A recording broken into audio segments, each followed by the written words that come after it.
নমস্কার বন্ধুরা, আশা করি তোমরা সবাই খুব ভালো আছো। আমিও খুব ভালো আছি। সম্পাস লাইফস্টাইলের আর একটা নতুন ব্লগে তোমাদের সবাইকে স্বাগত।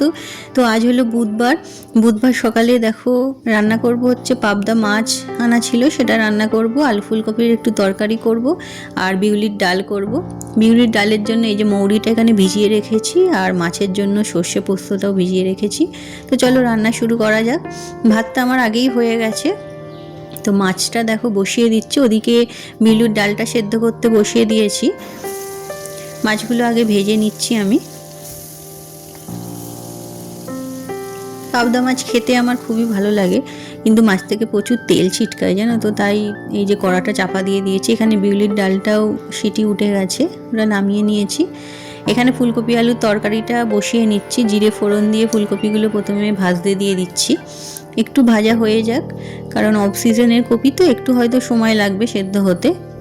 একটু চাপা দিয়ে ভেজে নিই, তারপরে পেঁয়াজগুলো দেব। আর বাটনার মধ্যে আদা জিরে আর কাঁচা লঙ্কা বেটেই দেব। এখানে দেখো মাছ আমার ভাজা হয়ে গেছে মোটামুটি।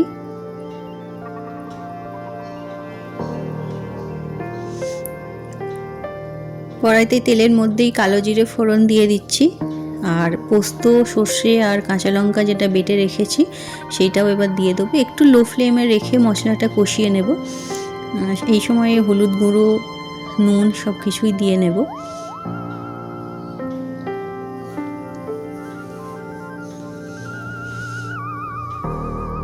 পাবদা মাছটা এইভাবেই খেতে আমরা পছন্দ করি।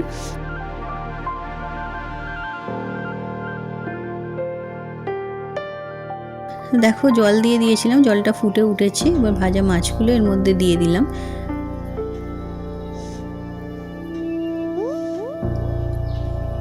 এদিকে ফুলকপিটাও দেখো ভাজা হয়ে গেছে। এবার পেঁয়াজ কুচিগুলো দিয়ে দিচ্ছি। পেঁয়াজটা দিয়ে আরেকটু সামান্য ভেজে নেব, তারপরে বাটনাটা দেব। তো আদা জিরে আমি বেটে রেখেই দিয়েছি,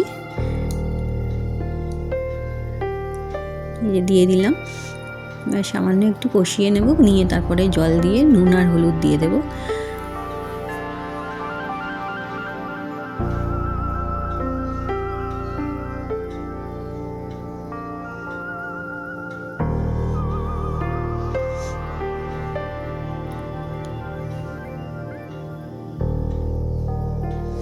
এদিকে দেখো বিউলির ডালটা বসিয়ে দিয়েছি। কড়াইতে 5 ফোড়ন আর কাঁচা লঙ্কা ফোড়ন দিয়ে দিয়েছি, আর এখানে আদা আর মৌরি বাটা দিয়ে দিলাম। এরপরে হলুদ গুঁড়োও দিয়ে দিলাম। একটু মশলাটা কষিয়ে নেব, বিউলির ডালটা যেহেতু আগেই সেদ্ধ করে রেখেছি। তারপরে এই যে দিয়ে দিচ্ছি, বেশিক্ষণ টাইম লাগবে না কড়াইতে হতে। তোমরা চাইলে হিংও দিতে পারো, তবে আমাদের বাড়িতে হিং খুব একটা কেউ পছন্দ করে না বলে আমি হিংটা ব্যবহার করি না। তবে বিউলির ডালে বেশিরভাগ মানুষই হিং ব্যবহার করেন।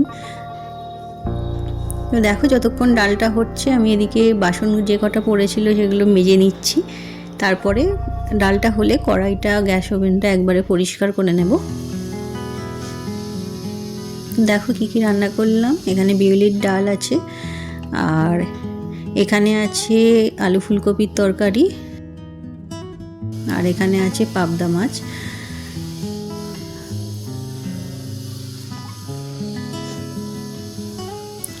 দেখো এদিকে রান্নাঘর আমার পরিষ্কার হয়ে গেছে। আজকে সন্ধ্যাবেলা ভাবছি একটু তড়কা করব জানো, তাই ডালটা এবেলাই ভিজিয়ে রাখছি। এই যে দেখো এখানে মুগ কড়াই, তারপরে ছোলার ডাল, গোটা ছোলা, মটর ডাল আর মুসুর ডাল, এই 5-6 রকম ডাল একসঙ্গে মিশিয়ে নিচ্ছি। হ্যাঁ, চিনে বাদাম একটু দিয়েছিলাম। সব কিছু একসঙ্গে মিশিয়ে ভিজিয়ে রাখবো। তরকাতে বিভিন্ন রকমের ডাল দিলে খেতে খুব ভালো হয়, একটা বা 2 রকম ডাল দিয়ে ভালো লাগে না। তোমরা চাইলে এখানে রাজমাও অ্যাড করতে পারো, কিন্তু রাজমা যেহেতু বাড়িতে নেই তাই এই কটাই জিনিস দিলাম। তো দেখো এখন হলো সন্ধ্যাবেলা, আমি মেয়েকে যাচ্ছি পড়াতে দিতে।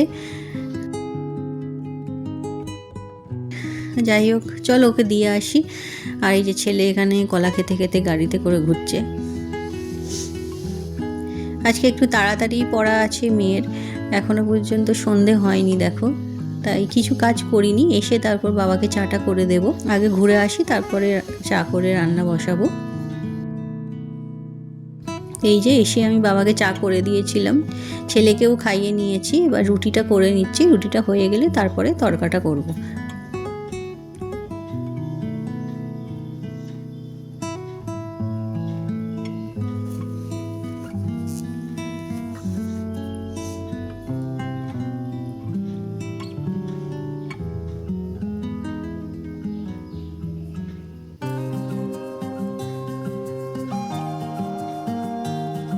ছেলে তরকা দিয়ে রুটি খাবে না, তাই ওটা দুধে ভিজিয়ে দিলাম। ও রাত্রের দিকে সাধারণত দুধ রুটি খায়, ওটাই ও পছন্দ করে।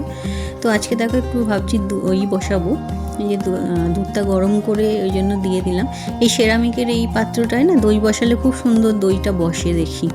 তো তারপরে একটু টক দই দিয়ে দিয়েছি, দিয়ে এটা চাপা দিয়ে মাইক্রো ওভেনের ভিতরে রেখে দেবো। মাইক্রো ওভেনের ভিতরে থাকলে দইটা ভালো জমে। আর এই যে তরকার জন্য দেখো এখানে আদা রসুন কুচি করে নিয়েছি, পেঁয়াজ কুচি নিয়েছি, জিরে ভেজে গুঁড়ো করে নিয়েছি, কাঁচা লঙ্কা, ডিম আর টমেটো কুচি করে নিয়েছি। তো এবার চলো শুরু করি। প্রথমেই ডিমটা আগে ভুজিয়া করে নেব।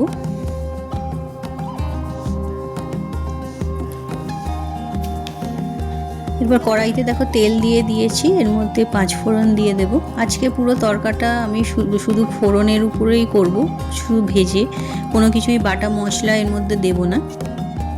তো দেখো 5 ফোড়নটা ভেজে নিয়েছি, এবার পেঁয়াজগুলোও ভেজে নিচ্ছি। পেঁয়াজটা ভালোভাবে ভাজা হয়ে গেলে তারপর আদা আর রসুন কুচিটা দেখো দিয়ে দিয়েছি। এগুলো একটু ভেজে নেব, তাহলে কাঁচা গন্ধটা চলে যাবে। ভালোভাবে ভেজে নেওয়া হয়ে যাওয়ার পর কাঁচা লঙ্কা আর টমেটো কুচিটা দিয়ে দিলাম। টমেটো থেকে যেহেতু অনেকটা জল বেরোবে, তাই বাইরে থেকে এক্সট্রা জল অ্যাড করার কোনো প্রয়োজন হয় না। তো টমেটোটা দিয়েই ভালোভাবে দেখো নেড়ে নিচ্ছি।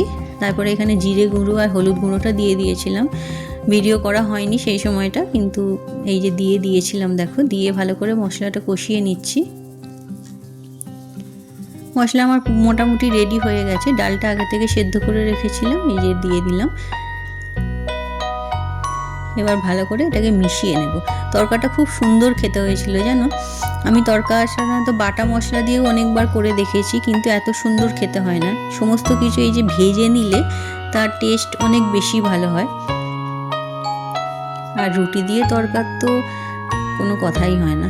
দেখো সামান্য একটু জল অ্যাড করলাম, কারণ একটু বেশি শুকনো লাগছিল। একটু সামান্য তরকাটা যদি ফোটে তাহলে মশলাগুলোর যে কাঁচা গন্ধটা বেরিয়ে যাবে।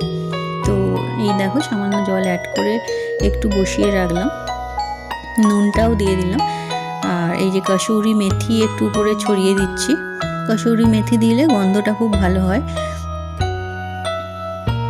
তো তরকা আমার মোটামুটি রেডি হয়ে গেছে, দেখো একটু মাখা মাখা হয়েই এসেছে। এবার যে ডিমের ভুজিগুলো করে রেখেছিলাম সেগুলোও দিয়ে দিলাম।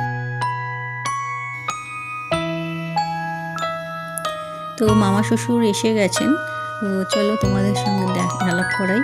তো উনি কী কী এনেছেন আগে দেখাই। দেখো এখানে লেবু, পেঁপে, এটা বোধহয় মুগ কড়াই, আর ওখানে বেগুন, শাক, অনেক কিছু এনেছেন। এই যে মামা শ্বশুর গল্প করছে।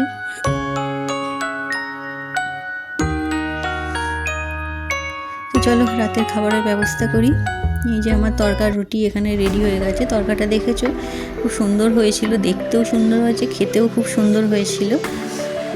তো আমার আজকের ভিডিওটা এইটুকুই। আশা করি তোমাদের ভালো লেগেছে। যদি ভালো লেগে থাকে অবশ্যই একটা লাইক করে দিও, আর যদি একটু বেশি ভালো লেগে থাকে তাহলে অবশ্যই সাবস্ক্রাইব করে আমার পাশে থেকো। ভালো থেকো, সুস্থ থেকো, টাটা।